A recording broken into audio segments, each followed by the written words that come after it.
My son arrived that afternoon, demanding I be gone by Friday. I just nodded, poured more tea, and quietly slipped a thin sheaf of papers into my purse. It wasn't my will. It was the house itself. That night, they returned with suitcases and renovation plans, but my dining table held only a single envelope. When they opened it, their faces went pale. By then, I was miles away with the very deed they thought was theirs.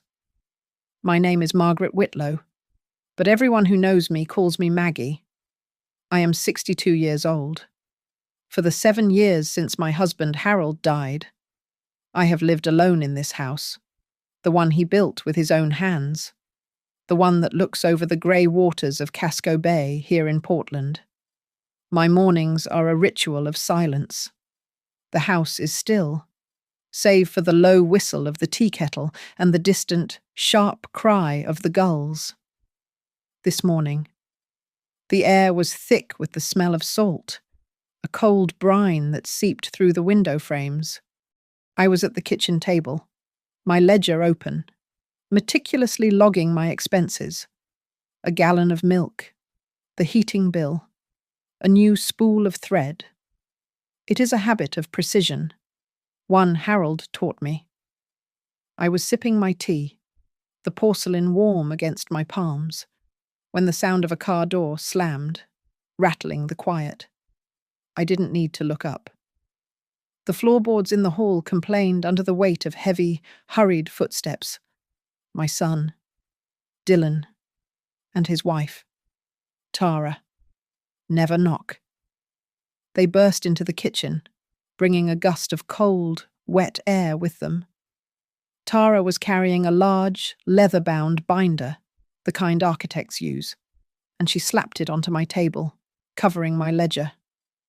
"We have the final plans for the expansion," she announced, her voice too bright for this grey morning. Dylan, however, did not bother with pleasantries. He was staring at the wall over my head. "Mum, we need you out by the end of the week." I looked at him. His eyes were flat, his posture tense. "Out. We need to be in the house by Friday," he continued, his voice adopting a tone of rehearsed patience. "The contractors start on Monday. This house is an asset for my family now, and we need to utilize it." Tara opened the binder. Inside were glossy renderings of my kitchen painted a sterile white. My bedroom turned into a nursery. "We need the space. Maggie," she said, avoiding my gaze. "You're just one person." Dylan nodded, picking up the thread. "It's wasteful. You living here alone. It's impractical. Besides, the house is in the Whitlow Harbour Trust. It's not really yours anymore. It belongs to the family." I stood up slowly. The kettle was still warm. I retrieved 2 more cups from the cabinet, my hands perfectly steady. "Tea?" I asked. Dylan waved the offer away. Tara accepted, though she watched me as if I were a potentially dangerous animal. I poured my own cup first. I needed the ritual, the familiar weight of the cup. As I set it down, Dylan's phone buzzed on the counter. He snatched it up, but not before I saw the notification. A text from a contact I didn't recognize. It just said, "Seahorse." His thumbs moved rapidly, his jaw tightening. He wasn't just here to build a nursery. He was being pushed. "We are trying to do this nicely, Mum," Dylan said, shoving the phone back into his pocket. "We need this. If you make this difficult, if you try to fight us on the trust, we'll have to take measures." I waited, letting the silence stretch. "What measures?" "Dylan." Tara was the one who answered, though she looked uncomfortable. "We would have to lock the joint accounts, the support payments Harold set up. We are prepared to change the locks on Saturday if we have to. It was not a threat. It was a schedule. I looked at the glossy pictures of my home, unrecognizable. I looked at my son. I took a sip of my tea. It was lukewarm.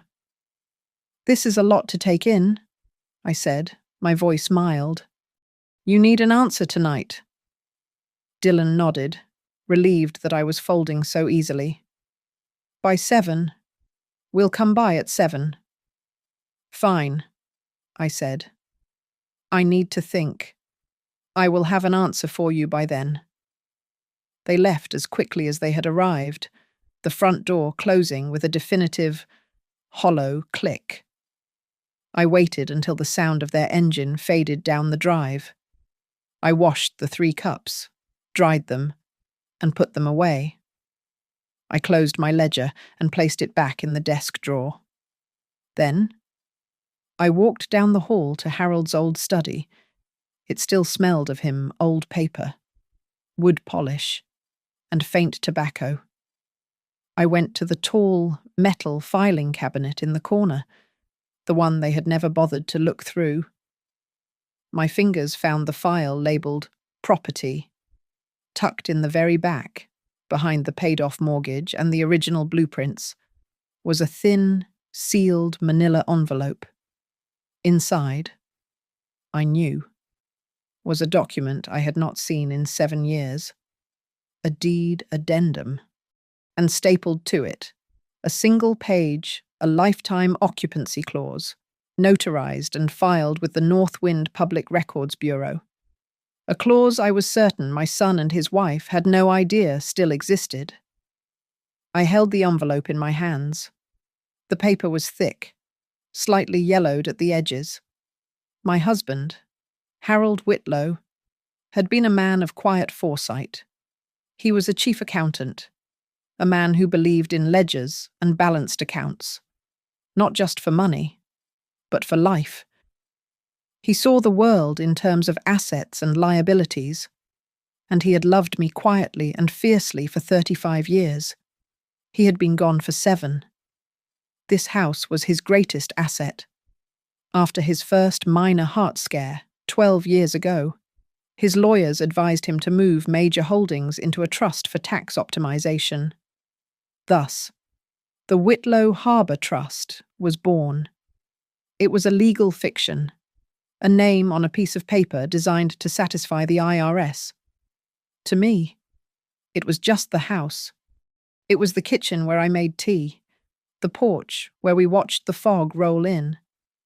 I remember the day Harold signed the final papers.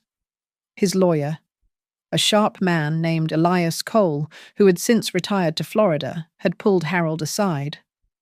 I only caught snippets, but I heard Elias say, "You need to protect her.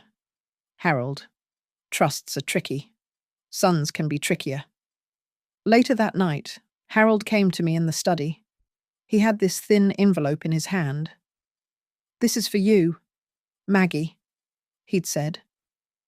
"It's an addendum. Elias calls it a life residency clause. It just means that no matter what the trust says, this house is your home for as long as you live. It's filed with the county. It's ironclad." I had smiled, kissed his cheek, and put the envelope in the filing cabinet, thinking it was just Harold being overly cautious. Then Harold died. The months after the funeral were a blur of grief and paperwork. Dylan stepped in, his face set in a mask of sober responsibility. "We need to consolidate things. Mom," he'd said, sitting at this very kitchen table. "Make it easier for you to manage. Just sign here, here, and here." I signed. I signed because I was tired, because I was grieving, and because he was my son. I trusted him. But some instinct, some lingering echo of Harold's caution, made me keep that one thin envelope separate. When Dylan offered to organize Harold's study, I told him I preferred to do it myself. He never asked about the filing cabinet. Now, I slid the document out. The ink was still dark, and there, at the bottom, was the faint, embossed red stamp of the Northwind Public Records Bureau, flanked by 2 witness signatures I didn't recognize. It was real. It was filed. The conflict had been building for years, a series of small, unsettling tremors. It started with Dylan borrowing money, a few thousand for a car repair, 10,000 for a can't-miss investment opportunity. It was never paid back. Then Tara began her quiet campaign. The subtle remarks about my furniture being outdated, my cooking being too heavy. Last Christmas, she'd sighed and said, "It's a shame the kids can't run around. This house just isn't designed for a modern family." I had dismissed it as insensitivity.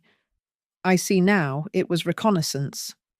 Today, their demand, the seahorse text, the threat to lock my accounts, it all clicked into place with horrifying clarity. This wasn't about needing a nursery. This was about money. They weren't planning to live here. They were planning to leverage here. They needed me gone so they could mortgage this house to the hilt, to pay off whatever debt Seahorse represented. My hand was shaking, but not from fear.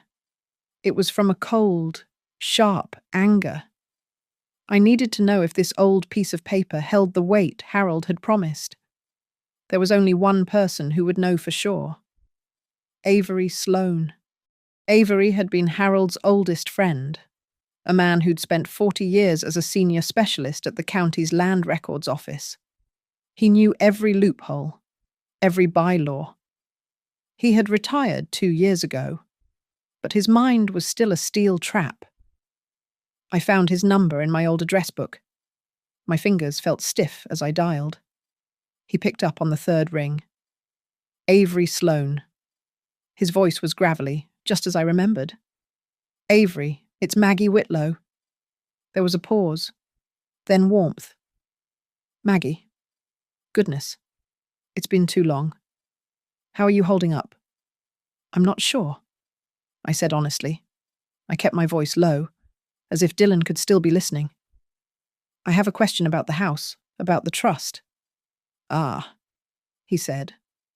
The warmth receded, replaced by caution. "What about it?"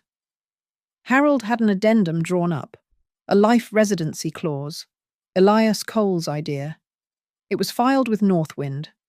Is it still valid? Can Dylan and Tara just tell me to leave?" Avery was silent for a long moment. I could hear the faint sound of him tapping on a keyboard. "You kept your copy, I hope." "I'm holding it," I said. "Good girl," he said, and I almost smiled. "Yes, Maggie. It's valid. It's more than valid. The Whitlow Harbour Trust owns the title, but your occupancy right supersedes its authority to sell or leverage, provided you are, in fact, occupying it." He paused again. "But Maggie, there's something else about that addendum. A detail Harold and I discussed. He made me promise not to mention it unless I absolutely had to. He didn't want to worry you." A new chill went down my spine, different from the sea air. "What detail?" "Avery. It's not just a residency clause," Avery said, his voice dropping. "It's a trigger clause." "A trigger clause?" I repeated, my voice barely a whisper. My grip tightened on the old plastic of the telephone. "What does that mean?" "Avery. It means Harold was smarter than all of us." Avery's voice was low and serious. "The addendum states, in very dense legal language, that if any beneficiary of the Whitlow Harbour Trust, namely Dylan, exerts undue or illegal pressure to terminate your occupancy, like threatening to change the locks by Saturday." I finished for him, the words tasting like ash. "Exactly. or threatening your finances to force compliance. If that happens, two things are triggered. First, your right as lifetime tenant temporarily assumes controlling interest over the trust's primary asset. Second, you gain the immediate right to file a restrictive covenant against the property title. I leaned against the wall in Harold's study.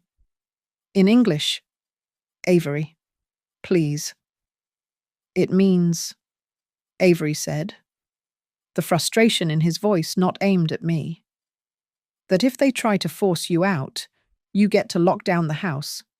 You can file a notice of restricted transaction.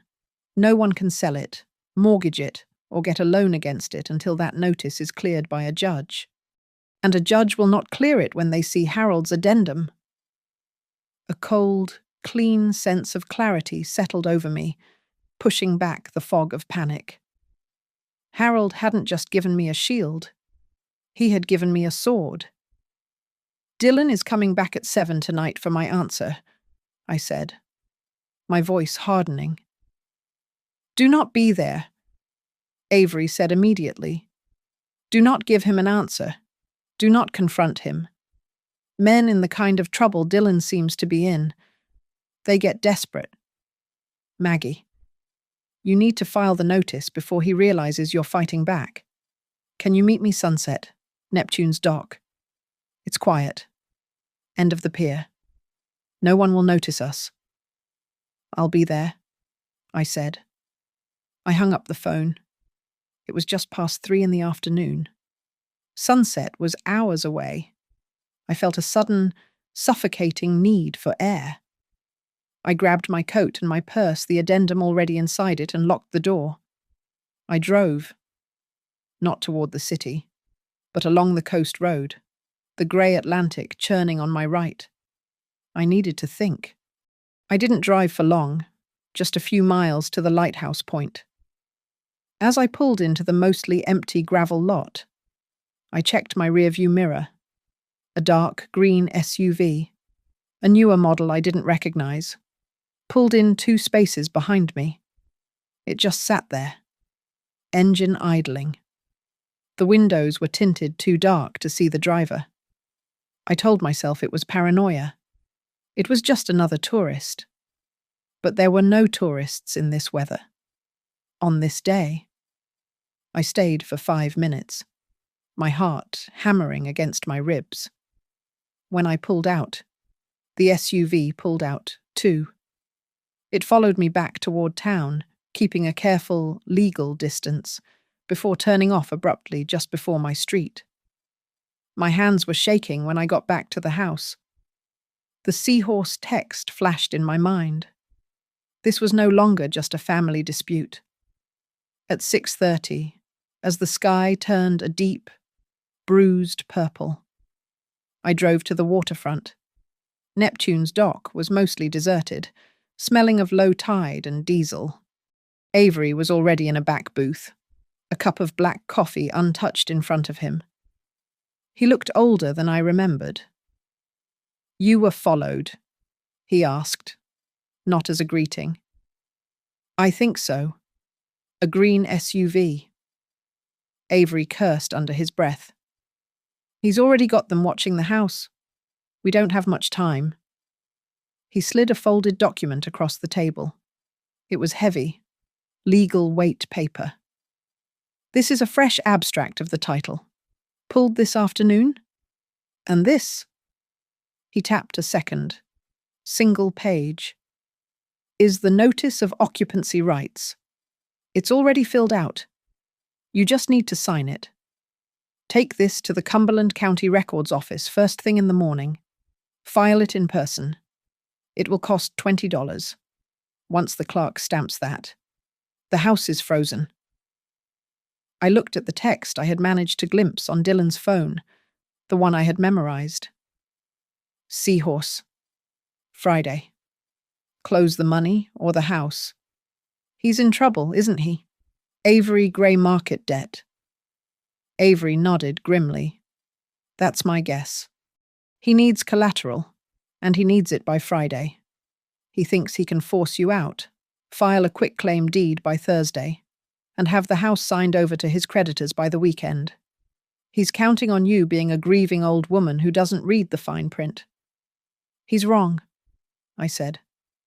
I know, Avery said. Now, listen to me, Maggie. The most important thing is not to go back home tonight. Do not go back for your clothes. Do not confront him. He's a cornered animal. He was right. If I went back, Dylan would see the fear in my eyes, or worse, the resolve. He would try to stop me. He would beg, or threaten, or cry, and I would be lost. I'm not going in the morning, I said, a sudden, cold decision locking into place. Avery looked confused. But the records office, you said not to go home. You're right. I picked up the papers and slid them into my purse, next to the original addendum. I'm not running away. Avery, I am repositioning. I'll leave tonight. Right now. I left Avery at the diner, the smell of fried fish and old coffee clinging to my coat. His final words, "Do not go home," were echoing in my ears. But he was wrong. I had to go back. I couldn't leave with just the clothes on my back. I took a taxi, not to my street, but to the corner 2 blocks away. I paid the driver and walked, staying in the shadows of the oaks, my heart a cold stone in my chest. The green SUV was gone, but I saw Dylan's car, parked in my driveway. It was exactly 7 o'clock. He was inside, waiting for me. I went to the back, to the cellar bulkhead doors. Harold and I hadn't used them in years. The metal was stiff and cold, but the old padlock was rusted through. I put my shoulder against it and pushed. It gave way with a groan of tortured metal. I slipped into the dark, damp basement, my shoes silent on the concrete. I knew the creak in the 3rd step of the cellar stairs and avoided it. I came up into the kitchen. I could hear him. He was in the living room, on the phone. "I'm telling you," he was saying, his voice tight. "She'll be here. She has nowhere else to go. She will sign. My house. My prison." I moved like a ghost. I had packed a small carry-on suitcase that afternoon, a just-in-case measure. It was in my bedroom closet. I grabbed it. My blood pressure pills, my checkbook, the old leather ledger, 2 changes of clothes. On my way out, I stopped at Harold's study. I grabbed the old silver USB drive I'd seen him use, the one he always kept in his desk drawer, labeled simply HW. I took the addendum from my purse and placed it with the USB and Avery's documents in the suitcase's front pocket. Back in the kitchen, I could still hear him talking, pacing the living room. On the counter was my notepad. I tore off a sheet, and my hand, steady now, wrote the words I'd been thinking all afternoon. Don't be shocked by the envelope. I am only taking what is mine. I left it in the center of the kitchen table, the one he and Tara had already measured for replacement. I slipped back down the cellar stairs, out the bulkhead, and into the cold night air without making a sound. I did not run until I was 3 blocks away, where I flagged down another taxi. "The bus station," I said, my voice hoarse. Before buying my ticket, I went to the 24-hour mail counter in the station's lobby.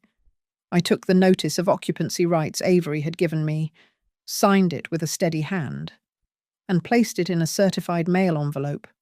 Return receipt requested, addressed to the Cumberland County Records Office. I paid the $25 in cash. It was done. Then I went to the ticket window. "Where to?" the tired-looking woman asked. I looked at the board.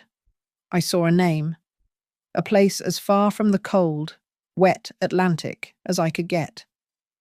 "One way," I said. "To Santa Fe, New W?" The bus ride was 48 hours of blurred lights, bad coffee, and the constant, vibrating hum of the engine. I was anonymous. I was just an old woman on a bus, heading south. On the second day, somewhere in the flat plains of Oklahoma. I took out the small, thin laptop I had packed and the silver USB drive. It was full of Harold's files. Most were old tax returns, but one file was hidden. It was labeled Contingency for Dylan's Lack of Discipline. My fingers trembled. Inside was a single spreadsheet. It detailed a small, protected escrow account I had never known existed. The account name was Skylark. It held $25,000. And in the notes field, a single line from Harold for Maggie's legal defense. When, not if.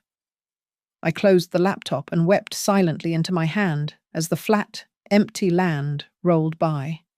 Santa Fe was a shock. The air was thin and dry, the light so bright it hurt my eyes. The sky was a hard, endless blue. I took a cab from the station and found a small, furnished studio for rent just off Canyon Road, with thick adobe walls and a gas stove. I paid for 2 months in cash. I went to a corner store and bought a new, prepaid phone and a SIM card. Then I went to a local credit union and opened a new bank account with $5,000, all in cash. That evening, sitting on a cot that was now my bed, I called Avery from my new number. "Maggie, my God," he said, the relief in his voice palpable. "Where are you?" "I'm safe," I said, looking out at the strange, beautiful, dusty street. "I'm in the desert? Did it work?" "Work." He laughed, a dry, rusty sound. It was beautiful. The certified mail arrived at 8:01 this morning. The clerk stamped it and filed it. At 9:30, a mortgage broker called the records office on behalf of the Whitlow Harbour Trust. They were informed, in very clear terms, that the property has a superior, binding restrictive covenant on it. He's blocked. Maggie. Completely and totally blocked. I let out a breath I felt I had been holding for 7 years. "What do you do now?" he asked. "I need something to do," I said. The next day, I walked down Canyon Road, past galleries filled with art I didn't understand.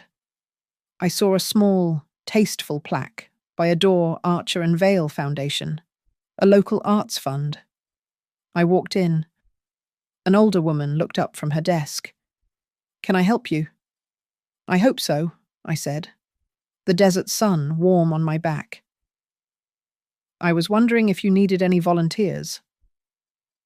The Archer and Vale Foundation was a quiet place, filled with old books and textiles. It was there I met Nora Delaney.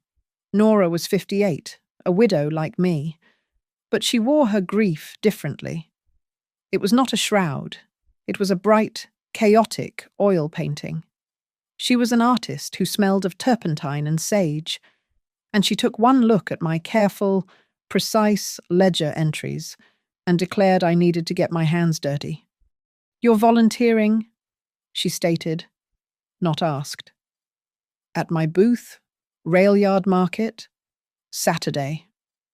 I found myself, days later, sitting under a canvas tent, the high desert sun warming my back, selling hand-embroidered pillowcases I had not realized I still had the skill to make. Nora taught me how to barter, how to talk to strangers, how to accept a compliment on my work without deflecting. She was teaching me how to be a person separate from my grief and separate from my son. This new life was peaceful, but the nights were hard. Maine had been loud with the ocean and the gulls. The desert was a different kind of quiet, a vast, empty silence filled only by the high, whistling wind.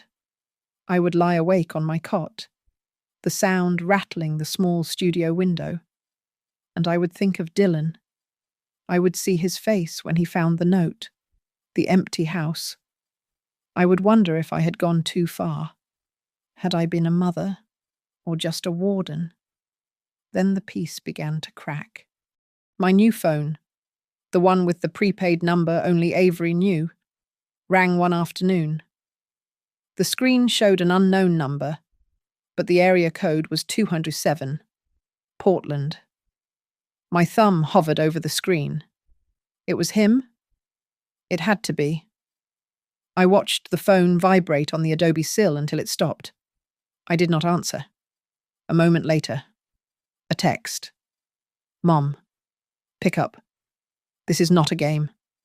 I deleted it. The next day, a new email arrived in the secure account I had created. It was not from Dylan. The sender was Info Seahorse Recovery, com. The subject line was Assessment of Whitlow Harbour Asset. My blood went cold. The body of the email was short and brutal. Attempts to contact the asset holder D. Whitlow have been unsuccessful. As a registered lien holder on Mr. Whitlow's portfolio, Seahorse Recovery LLC will be initiating a third-party assessment of the property at 45 Casco Bay Road to determine collateral value.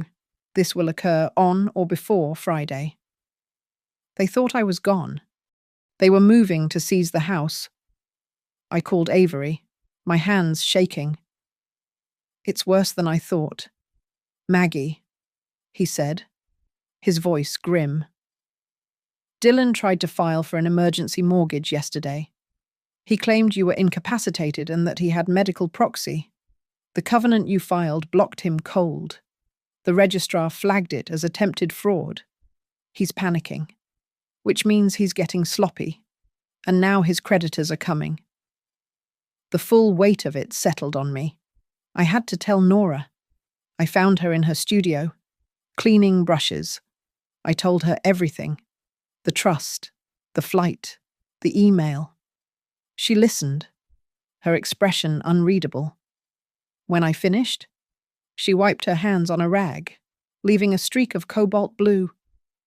Okay, she said. So, you've been pushed. Now you push back. But not like a cornered mouse, like a planner. You need a 3-step plan. 1 legal. What are your rights? 2 financial. How do you protect Harold's Skylark money? 3 safety. These seahorse people sound like thugs. Her pragmatism cut through my fear. A plan, not a reaction. As I was leaving her studio, a package was waiting on my doorstep. It was a small, brown padded envelope, sent from a shipping center in Portland. There was no return address. My name was handwritten in neat, unfamiliar block letters. I took it inside, my heart hammering. I set it on the kitchen table and stared at it, as if it might explode. Finally, I opened it. Inside was a single key, a heavy, industrial-looking key with a plastic tag, and a small, black, external hard drive. That was all, except for a single, folded piece of notepaper. I unfolded it. On it, in the same neat block handwriting, were only 3 words. Harbour 117. I didn't wait. I called Avery immediately, reading the 3 words to him. Harbour 117. Does that mean anything to you? There was a sharp intake of breath on his end. My God. Harold, he murmured. It's a storage unit. At the old commercial dock. Harbour self-storage. Unit 117. He must have kept it off the books, paid in cash. The package wasn't from Dylan. It wasn't from Seahorse. It was from a third party. Someone Harold had trusted. Someone who had waited until I was safe to send me the final key. I have to go back, I said, the words firm, leaving no room for argument. Maggie, no. Avery started. It's too dangerous. They're watching the house. I won't be at the house. I'll be at the dock. This is the why. Avery. This is the proof Harold left for me. I need it. I flew back on a red eye, landing in Boston and taking a rental car north to Portland. I wasn't alone. Nora had insisted on coming. You need a social shield, she'd declared, packing a bag. 2 old ladies on a road trip are invisible. 1 old lady sneaking around a storage dock looks guilty. She was right. We drove into Portland under a grey midday sky, the air smelling of salt and diesel, a stark contrast to the dry sage of Santa Fe.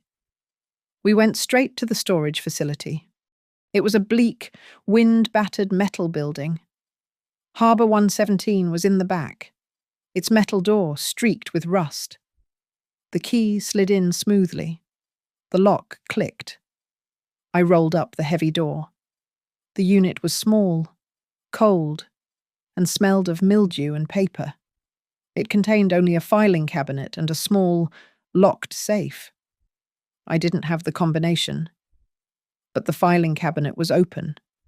Inside, it was all Harold, but not the Harold I knew, not the household accountant. This was the chief accountant, the man of contingency. The first folder held notebooks. His neat, precise handwriting detailed Dylan's financial spiral. He had been tracking it for years. The next folder was thicker. Bank transfer receipts. Tens of thousands of dollars siphoned by Dylan from Harold's personal business accounts, disguised as consulting fees and expense reimbursements. Harold had known about every single theft. Then, a large envelope, photographs. My hand flew to my mouth. It was Dylan, standing outside a bar on the industrial side of town. He was shaking hands with a man whose face was a mask of cold professionalism, a man with a faint tattoo of a seahorse visible on his wrist. That's him, Nora breathed, looking over my shoulder. That's seahorse. At the bottom of the cabinet, in a box marked personal, was a small digital audio recorder, and beside it, a stack of microcassettes. Tucked beneath them was the worst discovery, a folded, unofficial-looking document. It was an agreement in principle between Dylan Whitlow and Seahorse Recovery, LLC. It was a promissory note, pledging the full value of the Whitlow Harbour Trust property as collateral against his debt. He had signed it. He had signed my home away. I picked up the audio recorder. The last recording was dated just 3 weeks before Harold's final heart attack. I pressed play. A voice filled the cold, metal room. Dylan's. Don't worry about it. She won't be a problem. She'll do whatever I say. It's just a matter of time. We just have to wait for him to be gone. Then I'll find a way to get her out. She's old. It'll be easy to convince her to move somewhere smaller. Harold had known. He had sat in his study, my home, and listened to his own son plot to discard me. He hadn't confronted him. He had built this arsenal. Nora pulled out her phone. We're not touching anything, she said, her voice like steel. She turned on the camera. We document every page, every photo, every signature. For 2 hours, we worked. I photographed every receipt, every page of the agreement, every notebook entry. I uploaded the audio files to a new, secure cloud account. We left the originals, locked the unit, and drove straight to Avery's office. We handed him the hard drive, the photographs, and the key. Avery didn't speak. He just stared at the picture of Dylan and the man from Seahorse. His face was pale. I'm calling the district attorney, he said finally. This isn't just family law anymore. This is conspiracy to commit mortgage fraud. This is elder exploitation. That document, he pointed at the copy of the Seahorse Agreement, is a criminal act. He picked up the phone again. And I'm calling the Port Authority police. That storage unit is now evidence. They need to secure it. I felt exhausted, but finished. We were done. But as Nora and I were getting into our rental car, preparing to drive back to Boston, my new phone buzzed. A text from a number I didn't recognize. Please. This is Tara. Don't leave. I have to talk to you. He's lying to all of us. He's planning something. Please, Maggie. For the kids. My stomach twisted. Tara. I replied. Where? Shaw's supermarket parking lot, Commercial Street. 1 hour. I'll be in a blue minivan. Please come alone. I looked at Nora. I have to go. You wait here. Like hell, she said, starting the car. We found the minivan in the farthest corner of the lot. I got out and walked toward it. The window rolled down, and Tara's face was a wreck. Her eyes were red, her makeup smeared. She was shaking so hard she could barely hold her phone. I didn't know, she whispered, the second I got close. I thought we were just moving. I didn't know about Seahorse. I found his messages. She turned the phone around. I didn't take it. I just read. It was a text chain between Dylan and Seahorse. Dylan. The old woman's gone. She ran. The house is empty. Seahorse. Then the deal is accelerated. We need the collateral. Friday. Dylan, I can't. The title is frozen. That old lawyer did something. Seahorse unfreeze it. Or we take it. Your choice. Dylan, wait. I have a plan. I'll get you the value. We're having an open house. Saturday. Market testing. Cash buyers. We'll get a deposit, put it in escrow, and I'll sign the trust over. It'll bypass her blocks. An open house. He wasn't just trying to mortgage my home. He was trying to sell it out from under me in a backroom deal. He's posting it online tonight. Tara sobbed. He said a private realtor is handling it. Maggie. He's going to lose the house. He's going to lose everything. Yes, I said, my voice flat, cold and clear.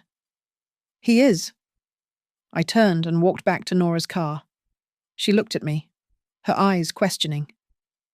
Change of plans, I said, buckling my seatbelt. We're not going to Boston. We're staying for the open house. We didn't go back to the hotel. We went straight to Avery's office. The lights were still on. He was waiting. The hard drive from the storage unit already plugged into his computer. I told him about the open house, about Tara's text, about Dylan's desperate plan to market test my home for a cash buyer. Avery didn't look surprised. He looked ready. Good, he said, his voice a low growl. He's not just walking into a trap, Maggie. He's setting it up for us. He's inviting the witnesses. Nora, who had been quiet, leaned forward. So we don't stop it. We use it. It's a stage. We just need to write the final scene. The next 36 hours were a blur of cold, precise strategy. Avery, Nora, and I became a 3-person command center. First, Avery went to a judge. He didn't just have my addendum anymore. He had Harold's notebooks, the audio file of Dylan plotting, and the fraudulent Seahorse agreement from the storage unit. He walked out of the courthouse with a temporary restraining order, not just blocking a sale, but prohibiting any transfer of interest in the Whitlow Harbour Trust. He also secured a subpoena to be served on site for any representative of Seahorse Recovery LLC who attended the market testing. Next, Nora got on the phone. I need actors, she said to someone in her network. No, not for a play. For a performance? Within an hour, she had recruited 3 of her friends from the Santa Fe arts community who were visiting the coast: a retired lawyer, a sculptor, and a gallery owner. Their role to attend the open house as discerning, difficult, and extremely wealthy buyers. Their job, as Nora put it, was to ask all the hard questions. They were to inquire loudly about title clarity, encumbrances, and the legal standing of the trust. Then, it was my turn. I drafted a letter, with Avery's guidance, to the private realtor Dylan had hired. The brokerage was a small, sketchy outfit I'd never heard of. My letter was polite, but razor-sharp.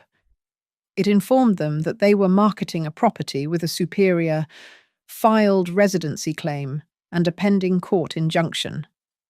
I stated that any attempt to facilitate a sale or accept a deposit would be considered a violation of a court order, an order that was already filed and waiting to be served. I sent it via certified mail, ensuring it would arrive Friday afternoon, just in time to make them panic. Tara texted me again, her messages frantic. He's in a rage. He got a letter from the realtor. He's blaming me. I replied calmly. Are you and the children safe? Yes. At my sister's. What do I do? Nothing yet. I wrote. But I will need you to confirm something for the district attorney in exchange for legal protection. Will you do that? Tara. For my kids. Yes. I'll do anything. Good. I wrote. Stay there. Stay safe. I relayed this to Avery, who made a call. The DA, now armed with the storage unit evidence and a cooperating witness, agreed to send 2 undercover officers to the open house. They would be just another couple looking at coastal properties, there to observe and to act if the Seahorse representative became violent or tried to flee. Finally, I prepared my own contribution. I took a fresh, clean manila envelope. Inside, I did not put the original addendum. I put the fresh, court-certified copy Avery had pulled. I put the page from Harold's notebook detailing the Skylark account. And I put the final, devastating document from the storage unit a limited power of attorney Harold had drafted, giving me total control of the trust. A document that, as Harold wrote in the margins, was to be activated only in the event of coercion or duress. A document that Dylan's actions had just activated. The night before the open house, my new phone buzzed. An email from Dylan. I know you're in town. I know you're talking to that lawyer. If you show up tomorrow, you will only make this harder on everyone. Stay away. This doesn't concern you anymore. I stood in my hotel room, looking out the window at the harbour. The wind was high, throwing a cold spray against the glass. It sounded like the ocean was screaming. I picked up my phone. I hit reply. See you at the house. Dylan. My house. I sent it. The wind howled, a low, furious sound. I went to the window and pressed my palm against the cold glass. On the sill, I traced a small, hairline crack in the paint with my fingernail, feeling the imperfection, the line that was about to break. I was not afraid. I was just counting the hours. Saturday morning was bright and cold. He had even ordered balloons. They were tied to the mailbox, cheap, primary-coloured things, bobbing in the sharp wind off the bay. A large, professionally printed sign was staked in my frozen lawn. It read, "Move in ready." I watched from Nora's rental car, parked 2 streets down. We waited until exactly 10 o'clock, the moment it was set to begin. When we walked into my house, it felt like a violation. Someone had been inside. They had baked cookies, the cloying, artificial smell of vanilla filling the air. They were arranged on my kitchen counter, the one I had scrubbed down just days before. Dylan was standing by the fireplace, wearing his best charcoal suit. He looked like the lord of the manor. He was smiling, shaking hands, a performance of confident ownership. Tara was in the corner of the dining room, pouring coffee from an urn. She was pale, her hands visibly shaking. The children, I was relieved to see, were not there. The house was full. Nora had done her job well. Her 3 buyer friends were already at work. A loud woman in a cashmere shawl questioning the realtor about the foundation. But the crowd was larger than just our additions. I spotted the 2 undercover officers. They looked like a bored suburban couple, mildly annoyed to be spending their Saturday this way. And then I saw him. He was standing by the sliding glass door, looking out at the bay, ignoring the cookies. He was well dressed, but his posture was all business. As he turned, his cuff slid back. I saw it clearly. The faint, blue-green ink of a seahorse tattooed on his wrist. The realtor, a young, slick man in a tie that was too skinny, clapped his hands for attention. "Welcome, everyone," he projected. "We're so glad you could make it to this exclusive first look. As you can see, this home is a true gem, perfectly situated. The property is held by the Whitlow Harbour Trust, and I'm authorised to say it is being sold completely unencumbered, free and clear." "That," a voice boomed from the doorway, "is a material falsehood." The room went silent. Every head turned. Avery Sloane walked in. He was not in a suit.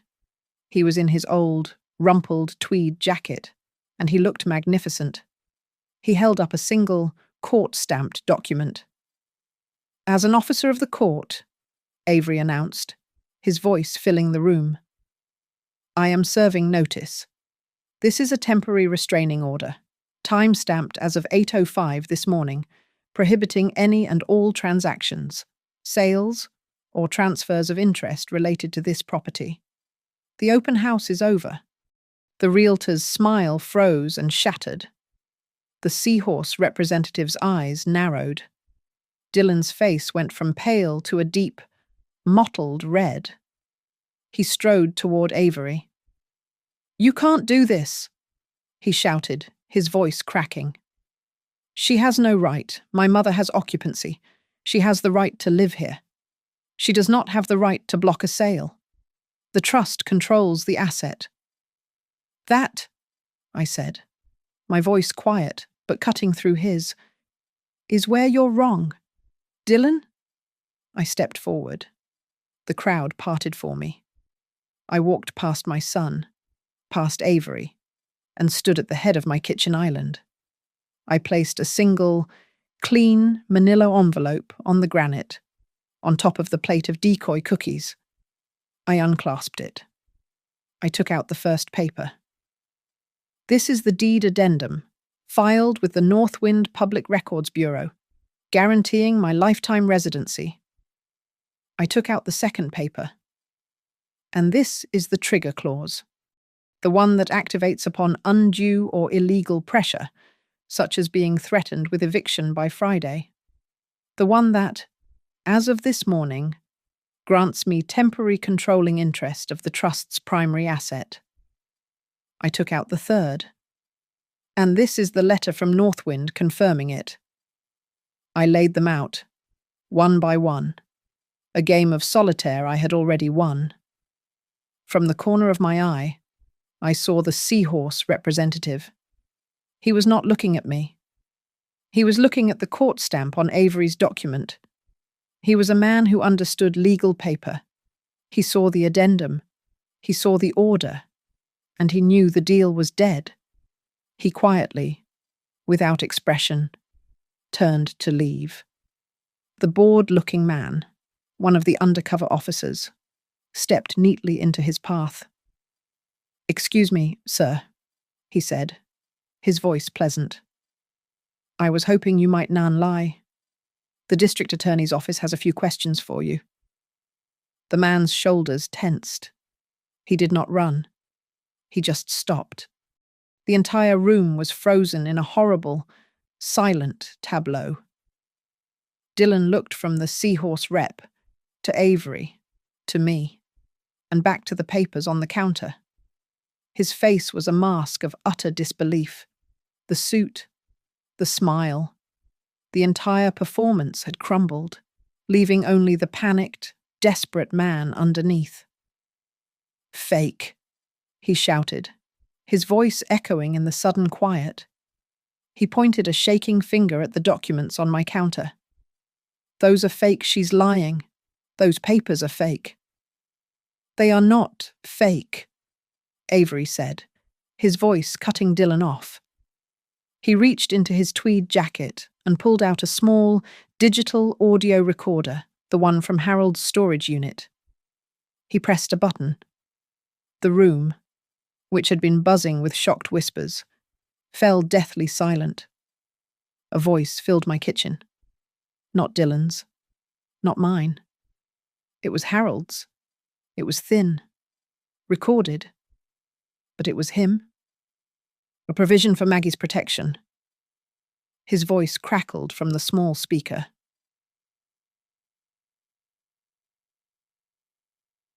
"In the event, however unlikely, that Dylan's lack of discipline, that he, if he ever tries to leverage her home, this will protect her." Dylan looked as if he had been struck. He was staring at the small recorder as if it were his father's ghost. "And as for your partners," Avery continued, "the ones you're so desperate to pay off." He nodded to Nora, who was standing near the large living room television. She clicked a button on a remote. The screen, which had been showing a looping slideshow of my home's exterior, flickered. It was replaced by a single, grainy photograph. It was Dylan, outside the bar. He was shaking hands with the man with the seahorse tattoo, the man who was now standing, frozen, near my back door.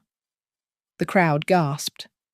The realtor stared, his mouth open. He said they were private investors," the realtor stammered, looking at Dylan. "They are," Dylan snarled, but his voice was thin. "They are partners. Is that what you call them?" The voice was quiet, trembling. It was Tara. She had stepped away from the coffee urn and was walking toward the center of the room, holding her phone out in front of her, her hand shaking violently. "Is that what you told me?" She had agreed. She had kept her word. She held the phone up, not to me, but to the plainclothes officers, to Avery. "Here," she said, her voice breaking. "Here are the texts, where he tells me to handle you, to force the move so he could close the deal by Friday. Here's the one from this morning, where he calls this open house market testing for a cash-only deal." That was the final blow. The realtor, realizing he was an accomplice to fraud, went white. He immediately strode to the move-in ready sign by the door, tore off the open house balloon, and began fumbling for his phone. "This event is cancelled," he announced to the room. "My apologies. This was listed under false pretenses." He was already dialing, no doubt, his own lawyer. The second plainclothes officer, the woman, stepped up to the seahorse representative. "Sir," she said, her voice calm and professional, "we've been made aware of an unofficial promissory note, signed by you, using this property as collateral. A property that was at the time of signing, not legally available to be collateralized. That constitutes conspiracy to commit fraud. The man looked from the officer to his photo on the TV to Dylan. He visibly deflated. The professional mask was gone, replaced by a sullen, trapped look. I was assured by Mr. Whitlow, he began, but his voice faltered. He knew, as all men like him do, the precise moment the game was lost. The first officer stepped beside him. Dylan watched it all. He watched his creditor get cornered. He watched his wife betray him. He heard his dead father condemn him. The fight drained out of him. He turned. His shoulders slumped. And he looked at me. His face was no longer angry. It was just empty. "Mom," he said, his voice just a breath. "What do you want? Just tell me what you want. I'll give it to you." The room was silent, waiting for my judgment. I looked at my son, the man who had tried to leave me homeless to pay his debts. "I want," I said, my voice clear and steady, "you to withdraw, immediately and permanently, any and all attempts to sell this house.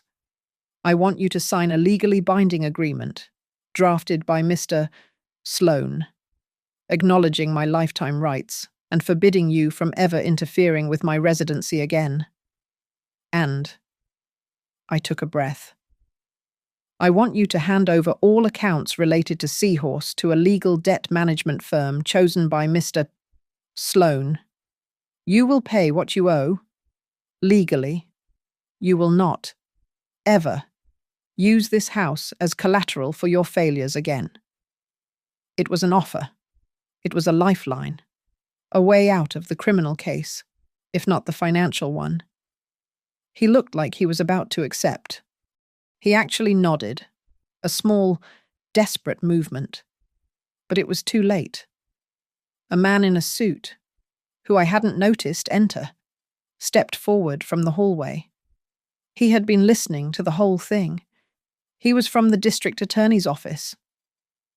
"Mr.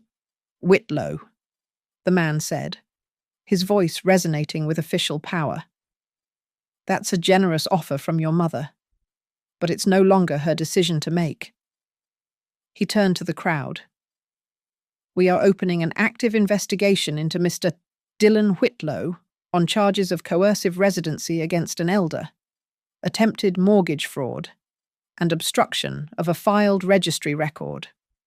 The first officer left the Seahorse representative and walked directly to Dylan. He was holding a pair of handcuffs. "What? No." Dylan stared, finally panicked. "For what?" "For debt. You can't arrest me for debt." "We're not," the officer said, his voice devoid of emotion as he took Dylan's right arm. "We are arresting you for trying to illegally evict your mother, for attempting to fraudulently sell a property with a binding legal encumbrance, and for signing a private agreement that attempted to supersede a court-filed document. All the evidence for which," he added, gesturing to the papers on my counter, the photo on the TV, and Tara's phone. "You were kind enough to assemble for us in one room." The metallic click of the handcuffs was the loudest sound I had ever heard in my home. The house emptied as if a spell had broken. The shocked buyers, the stunned realtor, and the plainclothes officers all filed out. Nora's 3 friends, their performance complete, gave her a subtle nod as they left. The officer led Dylan, silent and rigid, his face grey, out my front door. The man from Seahorse, now in his own set of cuffs, was taken out the back. It was over. The realtor, looking sick, tore the move-in ready. Sign from my lawn himself, leaving 2 small, dark holes in the frozen grass. Avery was already at the front door, taping a laminated official court notice over the keyhole. Tara lingered, her face blotchy and pale. She approached me but stopped a few feet away, as if there was a glass wall between us. "My sister is waiting. I'm taking the children. We'll stay with her." "That's wise," I said. My voice was not warm, but it was not cold. It was simply tired. "I'm sorry, Maggie," she whispered, her eyes fixed on the floor. "I will be contacting their lawyers, the ones you mentioned. I won't let him near them until this is done. I'm cutting off all contact with that." I gave her a single, sharp nod. It was all the affirmation she needed. She turned and fled the house, a woman running from a fire she had helped set. The silence that descended was heavy, smelling of the artificial vanilla of the cookies and the faint, metallic scent of the law. Avery came over to me, his face softened by exhaustion, but his eyes bright. "It's done, Maggie," he said, his voice low. "The registry is locked tight. The DA has the storage unit evidence, the recorder, and Tara's testimony. They won't just hold Dylan. They'll likely go after Seahorse for racketeering. The house is safe. Absolutely. 100%. Nothing can be sold, transferred, or borrowed against without your signature." Harold's precautions held. Nora, who had been standing quietly by the window, went to the main casement and pushed it open. A powerful, cleansing gust of cold sea air rushed in, sweeping the last traces of the conflict out of the room. It smelled like my home again. She smiled, and I saw that on the back of my usual chair. She had draped the small, embroidered cloth I had started in Santa Fe. It was a bright splash of desert color, a flag claiming new territory. My old cell phone, the one Dylan used to track, rang suddenly on the counter. I hadn't realized it was still there. The screen lit up Seahorse. They were trying one last, desperate time. I looked at the ringing phone. I didn't silence it. I just picked it up, pressed decline, and then held the power button down until the screen went black. I handed the dead phone to Avery. "Give this to the district attorney, too." He nodded. "What will you do now?" "Maggie." "I'm not sure," I said. "I need to walk." Avery and Nora left, promising to return with coffee in the morning. For the first time in a long time, I was truly alone. I went to the hall closet. The old, heavy ring of house keys was still on the hook. The keys Dylan and Tara had planned to replace. I took the brass ring into my palm. The metal was cold. There were keys for the front door, the back door, the cellar bulkhead. I slid them all off the ring, one by one, letting them fall onto the hall table with small, metallic clicks. I was left with a single key, the small, tarnished silver one. The key to Harold's study, the room where he had listened and planned, and left me his last line of defense. I put that one key in my pocket. I walked the length of the porch, my footsteps echoing on the wood. I ran my hand along the window frames, feeling the familiar grit of salt and sand. I stopped at the living room window. Inside, on the mantel, was a framed photo of Harold, smiling at a company picnic. I went inside. I picked it up, wiped the glass clean, and then, very deliberately, I turned the photo around so it faced the wall. The past, I thought, should stay where it belongs. Back in the kitchen, I saw the empty manila envelope I had brought to the confrontation. I turned it over. On the clean, blank side, I wrote a new title, Maggie's New Plan at the Bay. I placed it in the center of the table. The last flashing blue and red lights of the police cars finally reversed down the long driveway, disappearing onto the main road. The wind howled, a strong, clean sound, no longer a threat. I walked to the front door. I turned the deadbolt. I locked it from the inside. I drew the heavy curtains. Shutting out the night and the neighborhood, I went to the desk in the kitchen, the place where I had always kept my accounts. I sat down and opened my leather ledger. The first page of the new month was blank. I picked up my pen, the one Harold had given me 20 years ago. My hand was perfectly steady. I signed my name to the first line, under expenses. No, not my name. I wrote 2 words. I am staying. As if summoned by the ink, a sudden, violent gust of wind hit the house. Outside on the lawn, the realtor's heavy, unauthorized for sale sign, already loosened from the ground, was caught by the gale. It ripped free, tumbling across the yard until it struck the bottom wooden step of my porch. It hit with a single, sharp, definitive clack, the end of the coercion. Thank you so much for listening. I'd love to know where you're tuning in from, so drop a comment below and let's share our thoughts. If you enjoyed this, please be sure to subscribe to Grandma's Family Diary, give this video a like, and hit that hype button. It really helps these stories get heard by more people.